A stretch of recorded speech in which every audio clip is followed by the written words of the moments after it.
El nuevo marido de mi madre dijo que cuidar de sus hijos era ahora mi deber. Le dije, no soy tu hija, así que ni de broma. No me tomó en serio, así que me aseguré de que se arrepintiera de haber dicho eso.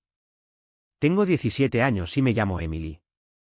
Vivo en un pequeño pueblo de Ohio donde los inviernos te atraviesan el abrigo y los vecinos siempre saben demasiado. Hace 3 años, mi vida se puso patas arriba. Mis padres, después de años de discusiones amortiguadas tras puertas cerradas y sonrisas falsas en la cena, finalmente se separaron.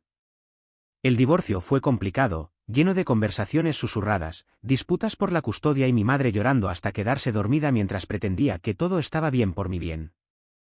Mi padre hizo las maletas y se mudó al otro lado del país para perseguir un sueño en Oregón. Yo me quedé con mi madre. En ese momento, sentí que era lo correcto. Ella me necesitaba y yo necesitaba algo de normalidad. Durante un tiempo, fuimos solo nosotras, mi madre y yo. Éramos como un ejército de 2 personas contra el mundo. Yo preparaba la cena cuando ella trabajaba hasta tarde. Hacíamos la colada juntas los domingos. Y aunque no era perfecto, era nuestro. Teníamos nuestro ritmo, nuestra forma de hacer las cosas. Sabía cuándo darle espacio y cuándo hacer una broma para aligerar el ambiente. Nos las arreglamos. Ayudé en lo que pude. Nunca me importó asumir más responsabilidades que la mayoría de los chicos de mi edad. Después de todo, ella estaba tratando de reconstruir su vida, y yo lo respetaba. Entonces, Greg entró en escena. Greg era el tipo de hombre que entraba en una habitación e inmediatamente te hacía sentir como un invitado en tu propia casa. Ruidoso, demasiado seguro de sí mismo y del tipo que siempre tenía que superarte. Ya fuera que hablaras de un dolor de cabeza o de un día difícil en la escuela, él siempre lo había pasado peor. Tenía esa arrogancia como si fuera el dueño de cada espacio que pisaba. Y por alguna razón, mi madre se enamoró perdidamente de él. Se conocieron en un evento de trabajo y supongo que la encantó con sus historias de obrero y su imagen de hombre de familia.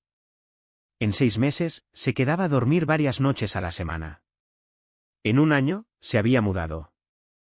Con él vinieron sus 2 hijos, Ryder, que tenía 6 años, y Sadie, de 4. Su madre no estaba realmente en el panorama. Al menos, esa era la versión de la historia de Greg. Nunca hice demasiadas preguntas, pero por los fragmentos que escuché, había habido una batalla por la custodia, algo de mal rollo y, finalmente, Greg obtuvo la custodia principal.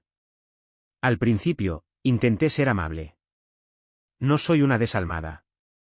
Cuidaba a los niños cuando mamá tenía que hacer recados o cuando había que preparar la cena. Solo eran niños pequeños, no responsables del caos que los adultos creaban.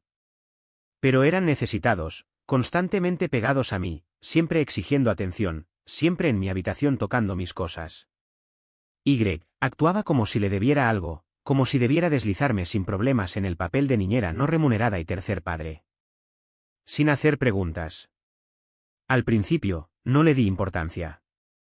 Supuse que era un periodo de transición. Todos necesitaban tiempo para adaptarse. Pero las semanas se convirtieron en meses y se convirtió en un patrón. Greg hacía planes, que generalmente significaban sentarse en el garaje con una cerveza o salir a ver el fútbol, y de repente se esperaba que yo cuidara de Ryder y Sadie. Sin previo aviso, sin discusión, solo suposiciones. Llegaba a casa de la escuela y él ya estaba a medio camino de la puerta, soltando un perezoso, «Oye, los niños ya comieron. Solo necesitan dormir la siesta y tal vez una merienda más tarde». «Gracias, niña». Como si me hubiera ofrecido voluntaria. Como si tuviera elección. Intenté hablar con mi madre. Le dije que estaba abrumada, que tenía escuela, amigos y cosas que quería hacer que no implicaban supervisar a 2 niños que no elegí tener en mi vida. Ella lo despachó con un suspiro cansado y me dijo, «Emily, eres la mayor. Las familias se ayudan mutuamente. Lo sabes». Y yo lo sabía. Pero esto no se sentía como ayudar a la familia. Se sentía como ser utilizada. Todo llegó a un punto crítico un sábado por la tarde. Greg estaba en la cocina bebiendo su lata de cerveza barata de siempre, viendo algún programa de deportes tan alto que hacía temblar las paredes. Yo acababa de terminar de limpiar el desastre que Ryder había hecho con su cereal, y Sadie se quejaba de que quería ver dibujos animados. Intentaba hacer mis propios deberes, con los auriculares puestos, suplicando mentalmente un poco de silencio, cuando Greg entró y dijo, «Oye, necesito salir un par de horas. Los niños ya han comido. Solo manténlos con vida». Se rió como si hubiera contado un chiste y se dio la vuelta para irse. Me levanté, me quité los auriculares y pregunté, ¿por qué no puede cuidarlos su padre? Parecía genuinamente confundido. «¿Qué quieres decir?» «Quiero decir», dije, forzando mi voz para mantener la calma, «¿por qué siempre soy yo? Estás aquí. Son como tus hijos ahora», se burló. «Es tu deber. Eres la mayor. Somos una familia». Lo dijo como un decreto, como si estuviera decidido. Y me reí. No pude evitarlo. Simplemente se me escapó. Una risa corta y aguda, llena de incredulidad. Le dije, «No soy tu hija, así que ni de broma». Él simplemente me ignoró con un gesto, como si estuviera bromeando, como si mis límites fueran una especie de rabieta adolescente. Pero no estaba bromeando. Hablaba completamente en serio. Ese fue el momento en que decidí que se había acabado que me dieran por sentada. Durante las siguientes semanas, cumplí mi decisión de dejar de ser utilizada. Me retiré por completo. No más recoger el cartón de zumo de Sadie del suelo. No más leerle cuentos a Ryder antes de dormir. No más cuídalos solo 10 minutos, que se convertían en 3 horas de crianza no remunerada. Me volví invisible para ellos. Si lloraban, los ignoraba. Si llamaban a mi puerta, dejaba que llamaran hasta que se aburrieran. Ya había tenido suficiente. Pero Greg no me tomó en serio, ni un poco. Todavía ladraba órdenes como si tuviera un título, diciendo cosas como, «Emily, cuida a los niños mientras salgo», y salía por la puerta principal como si tuviéramos algún tipo de acuerdo. Me trataba como una niñera adolescente incorporada que no tenía derecho a objetar. Pero esta vez, no seguí las instrucciones. Cerré con llave la puerta de mi dormitorio, me puse los auriculares con cancelación de ruido y puse música a todo volumen para ahogar el caos. Estaba harta de ser la viga de soporte invisible de una familia de la que no pedí formar parte. La primera vez que me negué a obedecer, todo implosionó. Le había advertido con mi silencio. Y cuando llegó a casa 3 horas después, la sala de estar parecía haber sobrevivido a un pequeño huracán. Sadie había encontrado un rotulador negro permanente y decidió que las paredes eran su nuevo lienzo. Había corazones, monigotes y lo que creo que se suponía que era un perro que se extendía desde el zócalo hasta la mitad de la pared.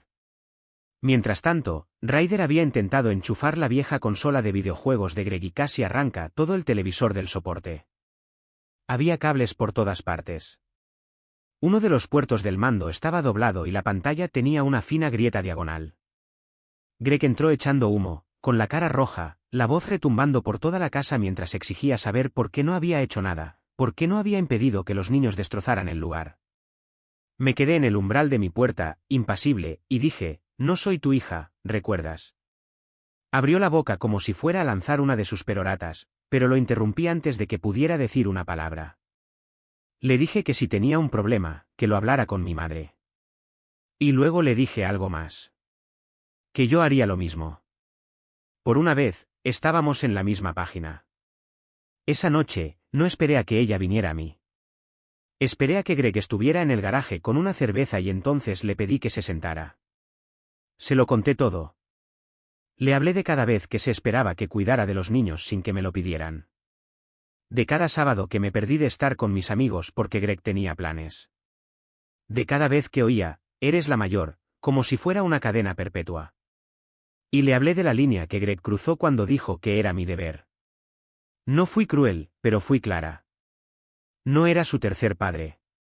Era una chica de 17 años con escuela, amigos y una vida que no giraba en torno a 2 niños que no eran míos. Le dije que si no podía verlo, si iba a seguir fingiendo que este acuerdo era justo, entonces llamaría a mi padre. Pasaría el verano con él, tal vez más tiempo. Ella no dijo mucho al principio. Solo se quedó sentada con esa misma mirada cansada que tenía el día que firmó los papeles del divorcio. Dudosa, dijo que hablaría con Greg. Dijo que no quería perderme, que no se daba cuenta de todo lo que me estaban echando encima. Sonaba sincera. Quería creerla, pero nada cambió. Al día siguiente, Greg todavía esperaba que yo cuidara a los niños. Al día siguiente, me los dejó mientras iba a la tienda, un viaje de 2 horas por leche. Mi madre dijo que no había encontrado el momento adecuado para sacar el tema. Mientras tanto, yo seguía prisionera en mi habitación, esquivando dedos pegajosos bajo mi puerta, siendo tratada como mano de obra gratuita. Ese fue el momento en que algo cambió dentro de mí. Me di cuenta de que Greg no quería una hijastra. Quería una sirvienta, una niñera residente que no cobrara por horas y no discutiera. Y mi madre, ya fuera por amor, miedo o agotamiento, había elegido mirar para otro lado. Así que dejé de esperar a que cambiaran. Y comencé mi venganza. Greg había estado hablando de su fin de semana de chicos en el lago durante casi un mes. Todas las noches después del trabajo, era de lo único que divagaba, las cervezas, el barco, la libertad de responsabilidades. Lo decía justo delante de mí, sin vergüenza, como si yo no existiera o, peor aún, como si fuera solo otro mueble que reorganizar mientras él se divertía. Le dijo a mi madre que se iría el sábado por la mañana al amanecer.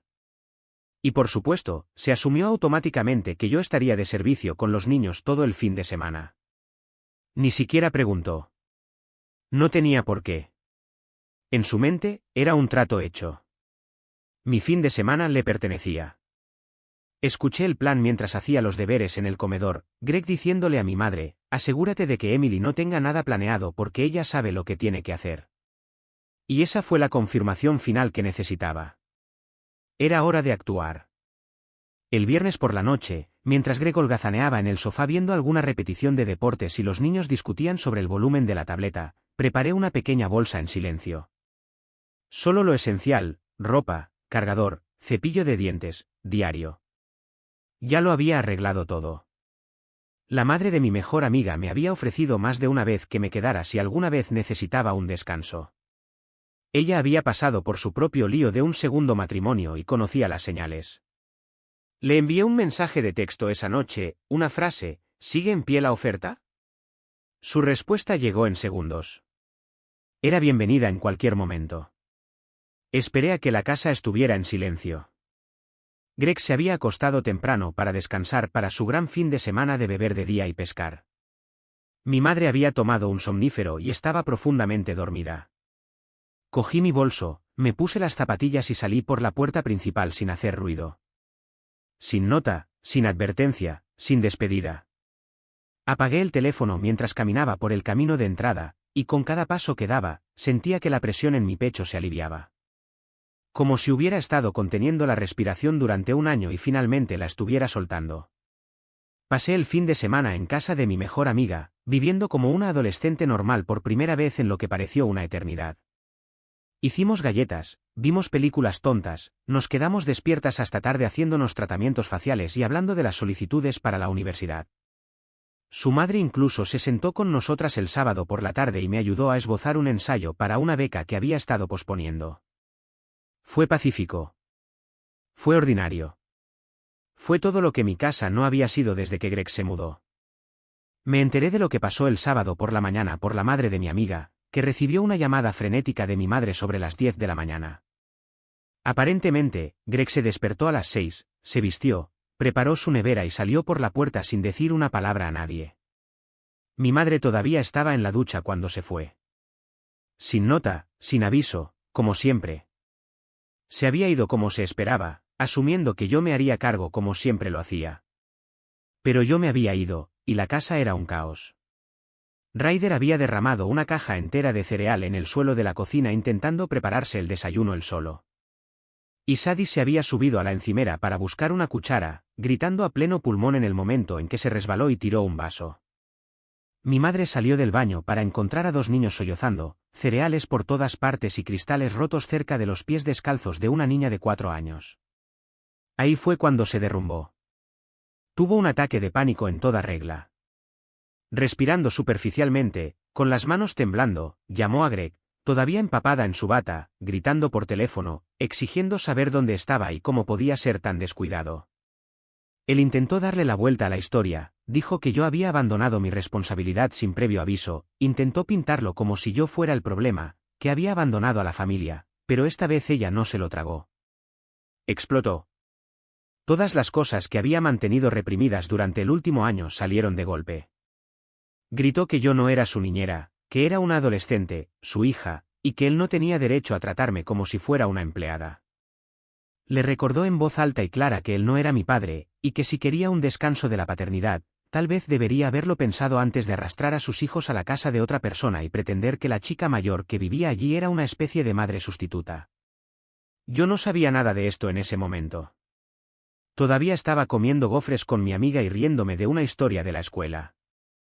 Pero cuando volví a encender el teléfono el domingo por la noche, todo me golpeó como un maremoto. 47 mensajes, la mitad de mi madre, la mitad de Greg y uno de mi padre. Resulta que mi padre se había enterado de todo. Cada detalle desordenado y astillado, porque mi madre, en medio del pánico y sin aliento por el remordimiento, lo había llamado llorando después del desastre del sábado.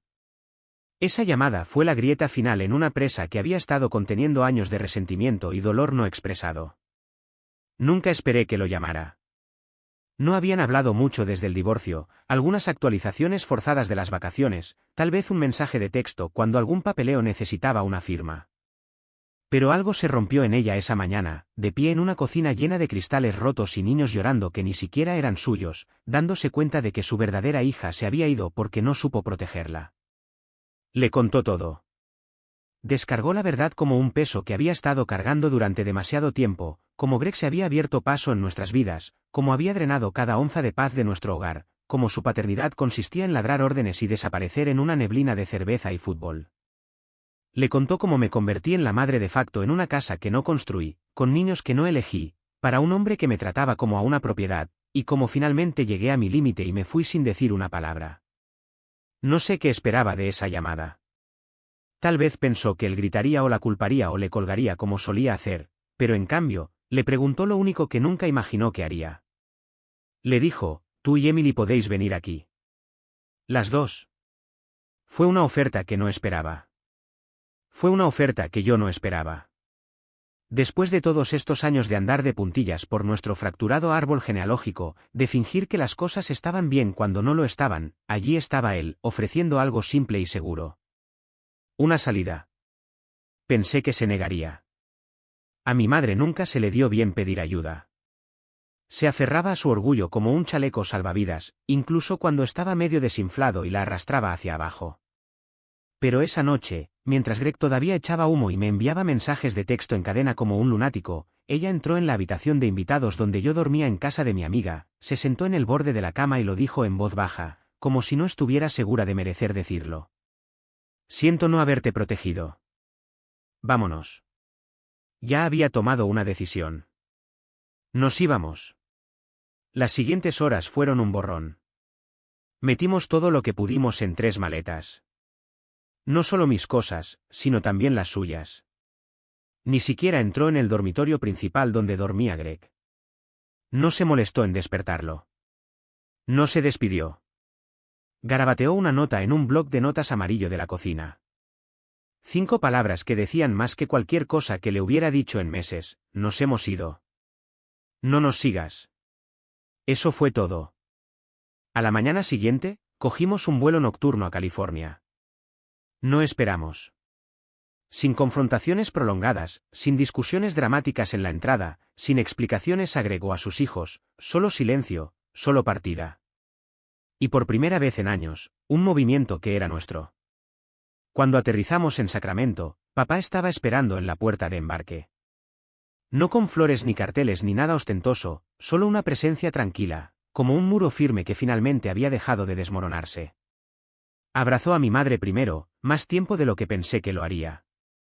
Luego se volvió hacia mí, cogió mi bolso y simplemente dijo, bienvenida a casa. Sin juicios, sin culpas, solo brazos abiertos y un tranquilo viaje en coche bajo un cálido sol. No me había dado cuenta de lo gris que se sentía Ohio hasta que volví a ver los colores aquí. Naranjas floreciendo en los árboles, el cielo extendido, ancho y azul como una pizarra limpia. Nos quedamos en su casa, un lugar pequeño pero ordenado cerca de la costa. Era lo opuesto al caos de Greg. Todo tenía su lugar. La nevera estaba llena. La sala de estar no apestaba a cerveza. Mi padre incluso me había preparado una habitación de invitados con sábanas nuevas, una lámpara y una pequeña suculenta en el alféizar de la ventana. Era la primera vez en más de un año que entraba en una habitación que sentía que era mía y solo mía. Greg, como era de esperar, perdió la cabeza. Hizo estallar nuestros dos teléfonos. Primero llegó la culpa, mensajes de texto sobre cómo te echan de menos los niños, cómo abandonaste a tu familia, cómo no es así como actúan las familias de verdad. Luego vinieron las amenazas, diatribas vagas y fanfarronas sobre consecuencias legales, que iba a llamar a los servicios infantiles, que nos arrepentiríamos de haberlo dejado. Y finalmente, las súplicas, mensajes de voz donde sonaba medio borracho, sorbiendo por la nariz, llamando a mi madre, cariño, prometiendo cambiar, diciendo que habíamos exagerado, afirmando que nada de esto habría pasado si Emily simplemente hubiera ayudado. Pero mi madre lo había bloqueado por completo, sin dudarlo, sin segundas oportunidades. Ni siquiera miró atrás. Así que ahora estamos aquí, las dos. Mi madre y yo, a 1000 millas de Ohio, de las mañanas frías y los silencios pesados, de Greg y todo lo que venía con él. Vivimos en una modesta casa de alquiler que mi padre encontró para nosotras a solo 10 minutos de la suya. No es nada lujoso, pero está limpia. Es cálida y es nuestra. No hay latas de cerveza en las encimeras. No hay discusiones sobre dibujos animados resonando a través de paredes delgadas. No hay niños extraños llorando fuera de la puerta de mi habitación. Solo silencio, solo espacio para respirar. Mi madre vuelve a trabajar. Mi padre movió algunos hilos y le consiguió un trabajo en una oficina de seguros local. Tareas de recepción por ahora, pero es estable. Vuelve a levantarse temprano, vistiendo ropa que no huele a estrés y compromiso. Bebe su café sin prisas, y la he pillado tarareando en la cocina más de una vez. No es el tipo de tarareo que llena el espacio muerto. Es suave, subconsciente, como si hubiera olvidado cómo se sentía ser libre y lo estuviera recordando pieza por pieza. En cuanto a mí, comencé una pasantía en una clínica veterinaria justo al final de la calle. Es pequeña, de gestión familiar, y del tipo de lugar donde conocen a las mascotas por su nombre antes de que los dueños siquiera hablen. Estoy aprendiendo a limpiar heridas, a calmar animales en pánico, a existir en un espacio donde no solo soy útil, sino deseada. Todos los días vuelvo a casa cansada, pero es el tipo de cansancio que proviene de hacer algo real, algo mío.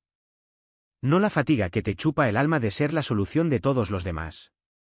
Por primera vez en años, estamos a salvo. No solo físicamente, sino emocionalmente. No hay advertencias de andar con pies de plomo. No hay arrebatos repentinos de un hombre niño que pensaba que gritar más fuerte significaba que tenía razón.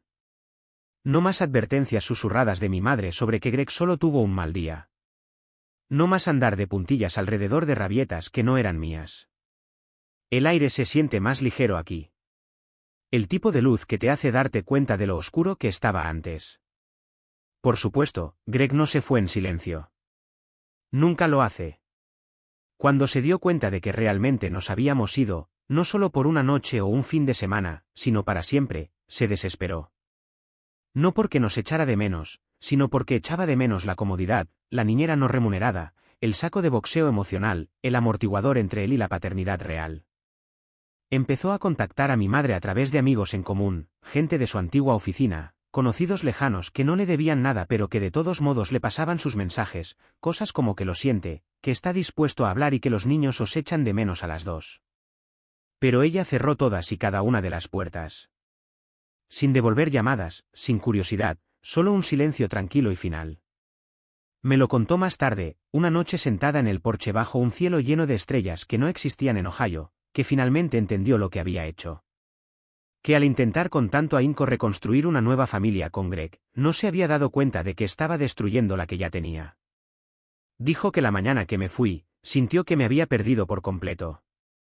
Y esa fue su llamada de atención. No el temperamento de Greg, no el caos de los niños, no el creciente resentimiento que se aferraba a nuestra casa como el moho, sino el sonido de mis pasos al irme, el silencio que siguió y la repentina claridad de lo que había permitido que sucediera. No pretendemos que las cosas sean perfectas. Todavía hay curación. Todavía hay momentos en los que la miro y recuerdo a la mujer que se quedó al margen y dejó que sucediera. Todavía hay momentos en los que me ve y su rostro se desmorona con una culpa que no expresa en voz alta. Pero ahora hay honestidad. Hay esfuerzo. Y hay paz. Paz real. Del tipo que no reconoces hasta que has vivido sin ella durante demasiado tiempo. En cuanto a Greg, lo último que supe es que las consecuencias llegaron duras y rápidas. Su ex, la que solía criticar con verdades a medias y acusaciones vagas, se enteró de todo. Aparentemente, dejó a Sadie sola en la casa mientras iba a buscar algo a la tienda. ¿Suena familiar? Excepto que esta vez, no había ninguna adolescente en el pasillo con un cartón de zumo y una tirita. Solo una niña asustada de 4 años y una puerta principal sin cerrar. Un vecino la encontró llorando en las escaleras. Su ex solicitó modificar la custodia. El juez ni siquiera parpadeó. Se revocaron las visitas nocturnas.